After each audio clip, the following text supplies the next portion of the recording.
بسم اللہ الرحمن الرحیم الحمدللہ رب العالمین والصلاة والسلام علی سید المرسلین وعلی آلہ وصحبہ اجمعین۔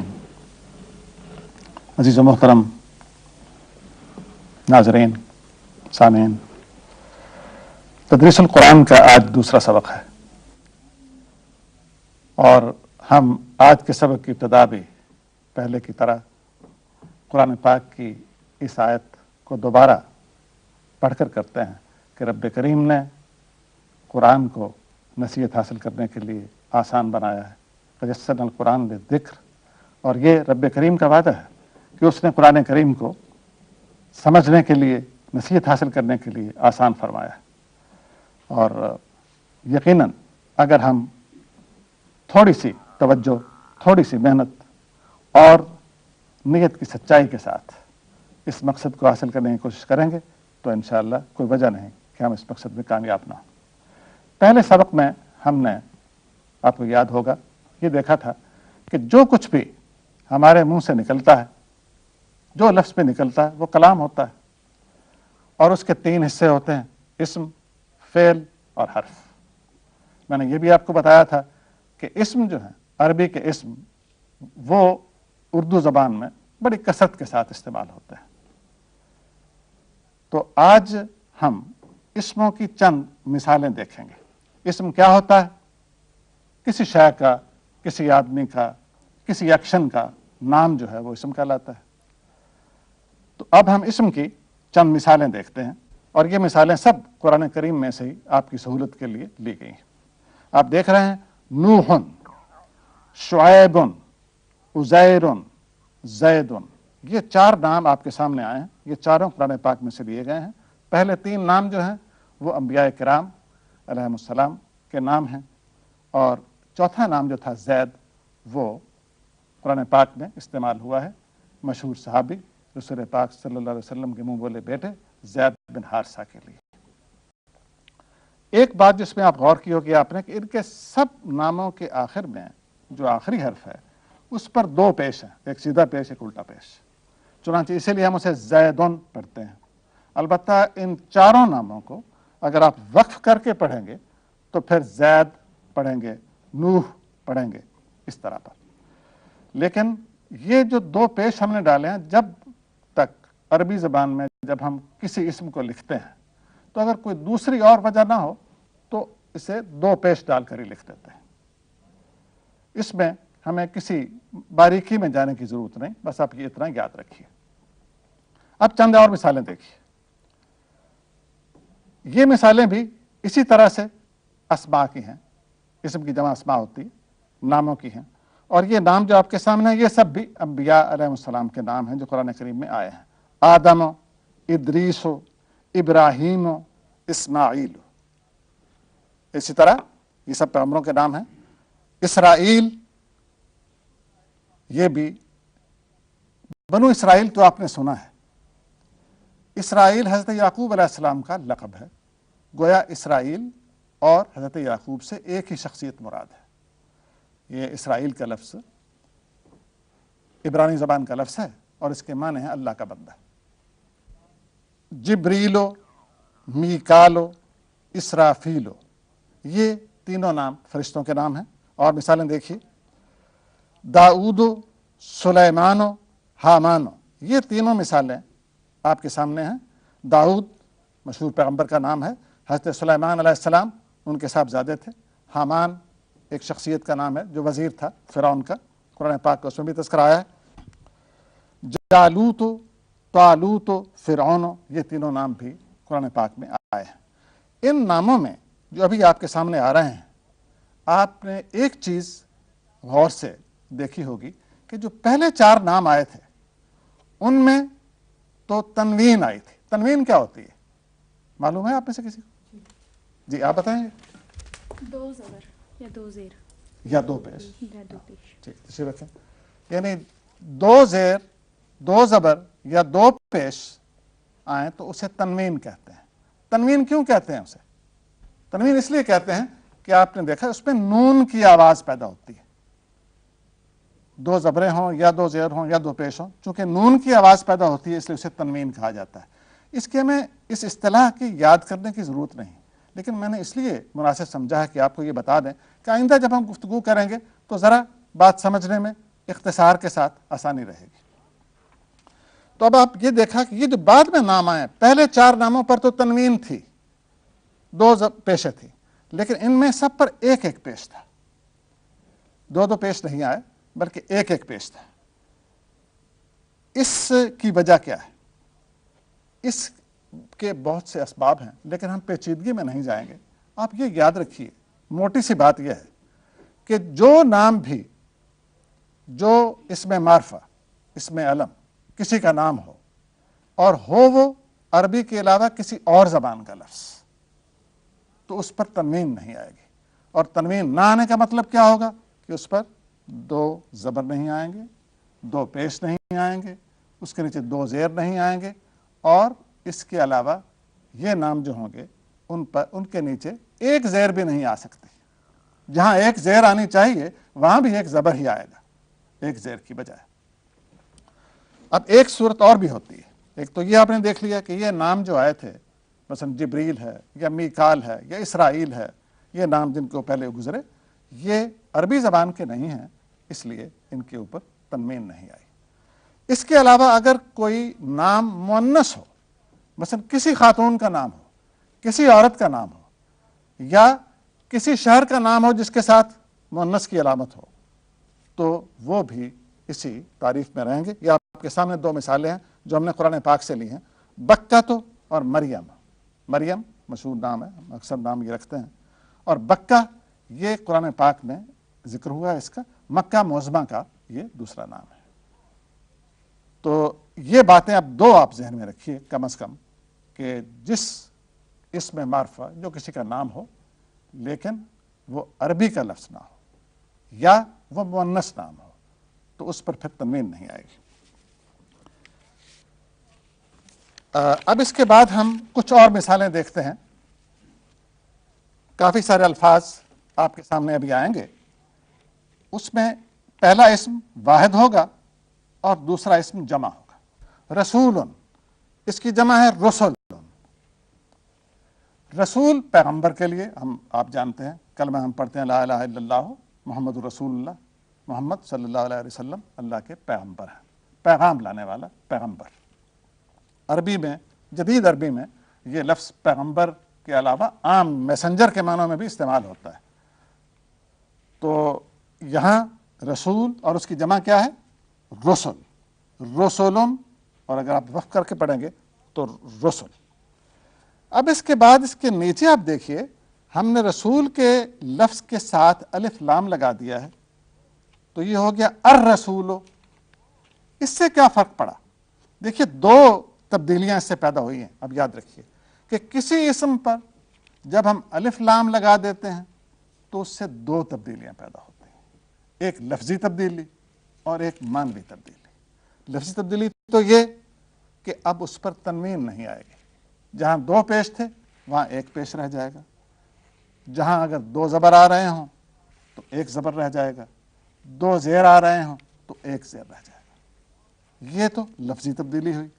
اور معنوی تبدیلی یہ کہ اگر وہ اسم جب تنوین ہوتی ہے تو وہ اسم نکرہ ہوتا ہے، عام کسی چیز کو کہہ سکتے ہیں، رسولن کوئی پیغمبر، لیکن جب آپ الف لام لے آتے ہیں تو وہ خاص ہو جاتا ہے۔ اس لحاظ سے الف لام کا فنکشن وہی ہے جو انگریزی میں دی کے آرٹیکل کا ہے۔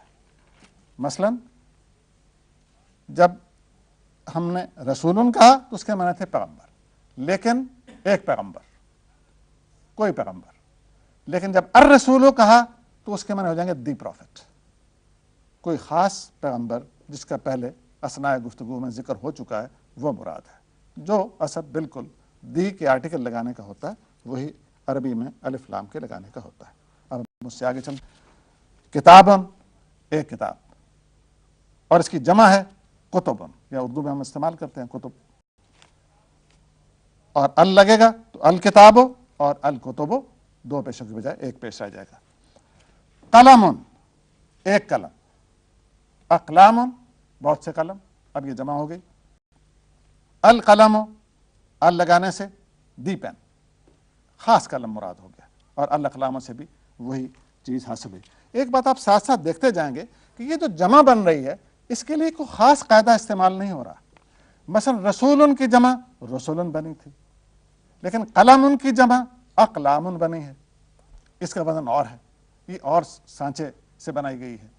اسی طرح کتاب کی جمع کتب بنی جو رسول سے ملتی ہے، لیکن قلم کی جمع اقلام ہے. اور اسی طرح بابن، اب آپ کے سامنے مثال ہے، اب بابن باب کی جمع ہے، باب کے معنی ایک دروازہ، بابن ایک دروازہ، اب بابن دروازے. اور الباب خاص ہو گیا. یہ باب کا لفظ بھی اردو میں ہم عام بولتے ہیں، خاص طور پر آپ نے دیکھا ہوگا کتابوں میں باب اول باب دوم لکھا ہوتا ہے چیپٹر کے معنوں میں. وہی مقصد وہی ہے کہ جہاں سے ایک نئی چیز کا آغاز ہوتا ہے، ایک نئے سبق کا یا ایک نئی بحث کا دروازہ کھلتا ہے، اس لیے ہم چیپٹر کو باب کہتے ہیں. اور بیتن، بیت کے معنی گھر، یہ بھی ہم بولتے ہیں. بیت اللہ تو ہمارے عام استعمال ہوتا ہے، اللہ کا گھر.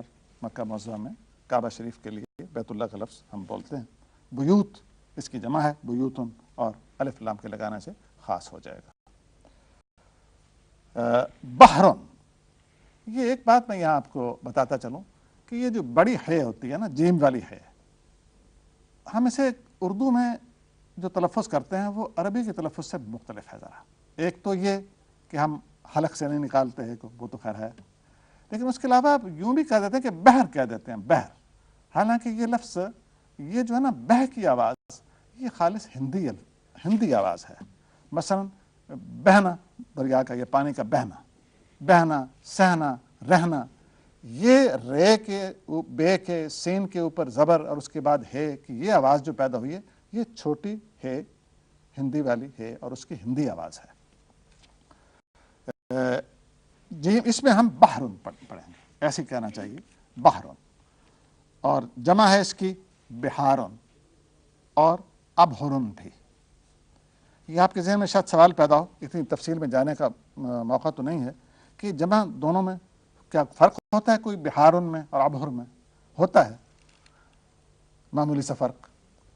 وہ یہ کہ ابحرن جب ہم کہیں نا 5 سمندر 6 سمندر 7 سمندر تو ابحرن کا لفظ استعمال کریں گے، لیکن اگر زیادہ تعداد مراد ہو تو پھر بحار کا لفظ استعمال ہوگا.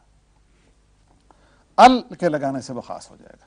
اسی طرح عمل، ایک کام، اور جمع اس کی اعمال، ہم اردو میں عام استعمال کرتے ہیں.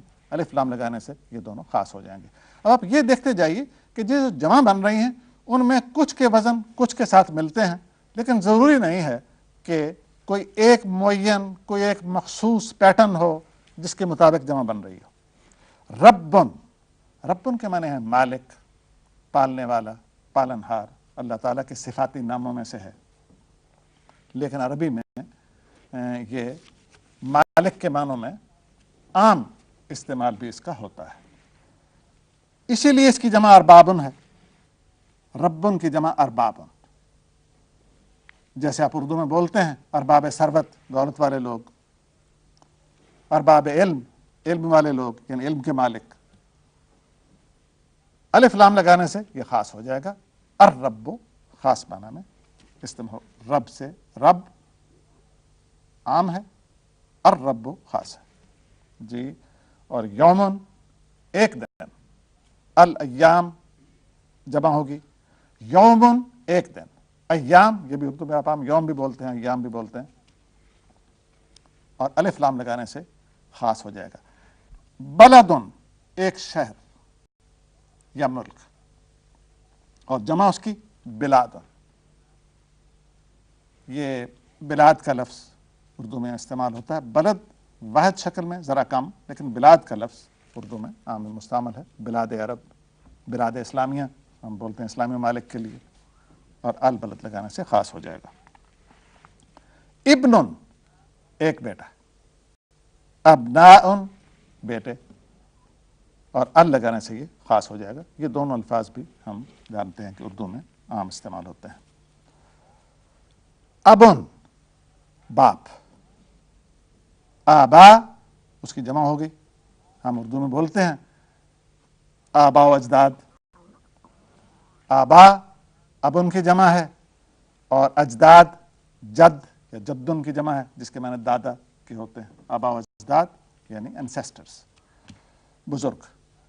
الابو خاص ہو گیا، ولدن ایک لڑکا، اولاد اس کی جمع ہو گئی۔ اولاد کا لفظ اردو میں عام بولتے ہیں، ولد کا لفظ بھی ہم بولتے ہیں۔ یہ جب لکھا جاتا ہے کہ شخص کا نام قانونی دستاویزات میں یا کچھ فلاں ولد فلاں، یہ ولد بولتے ہیں اردو میں، وہ صحیح نہیں ہے، ولد ہے، فلاں ولد فلاں یعنی فلاں فلاں کا بیٹا۔ اولاد اس کی جمع ہے ولد کی۔ خبرن خبر، اور اخبارن اس کی جمع اخبار، خبریں۔ الخبر خاص خبر، الاخبار اس کی جمع۔ اخن بھائی، اخوان اس کی جمع ہے، اخوتن بھی اس کی جمع ہے،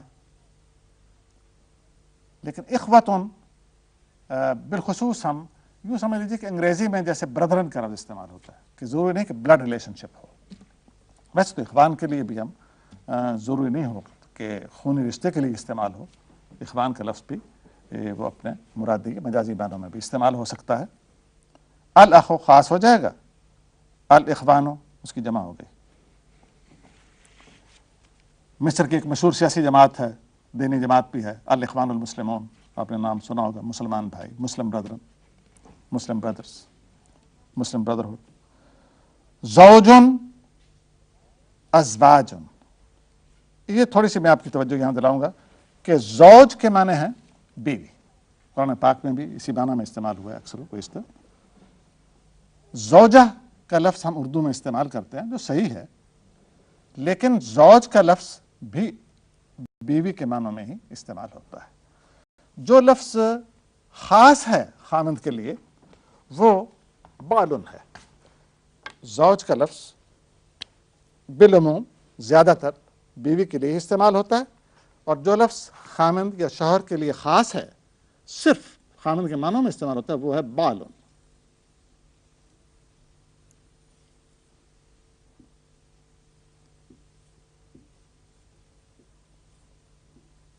اور اس کی جمع ہوتی ہے بولتن۔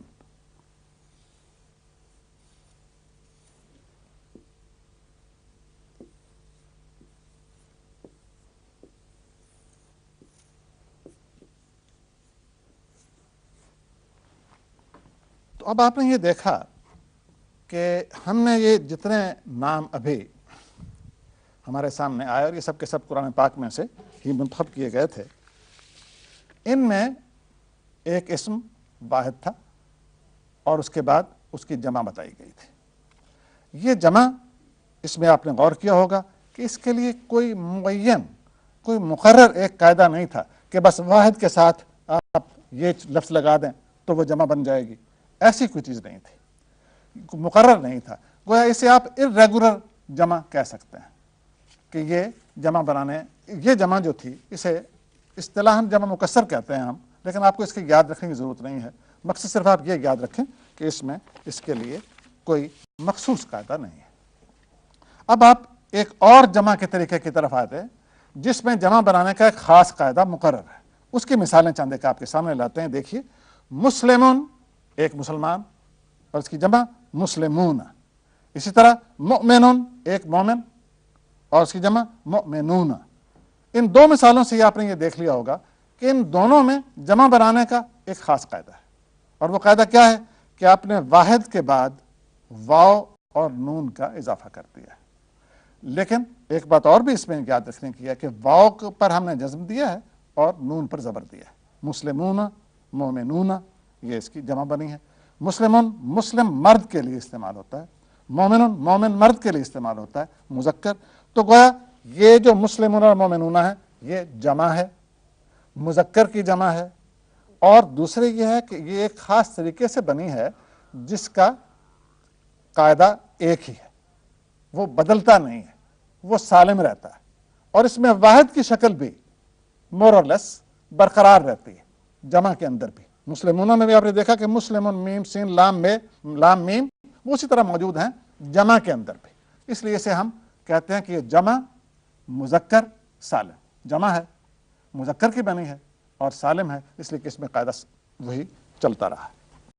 اس کی چند ایک اور مثالیں یہ دیکھ لیجئے، صالحن نیک، جاہلن بے علم، صالحن کی جمع صالحون، جاہلن کی جمع جاہلون۔ اسی طرح کافرن ایک کافر، کافرون اس کی جمع ہے، عابدن اس کی جمع عابدون، عابد عبادت کرنے والا، کافر انکار کرنے والا۔ اب ان مثالوں میں آپ نے دیکھا کہ واحد مذکر کی جمع واو اور نون لگا کر بنی ہے، واو کے اوپر جزم ہے، نون کے اوپر زبر ہے۔ اب اس کی مثالیں دیکھتے ہیں مؤنث کی صورت میں۔ یہ تو سب کے سب لفظ جو تھے مذکر تھے، اب دیکھیے مؤنث کی صورت میں کیسے ہوتا ہے۔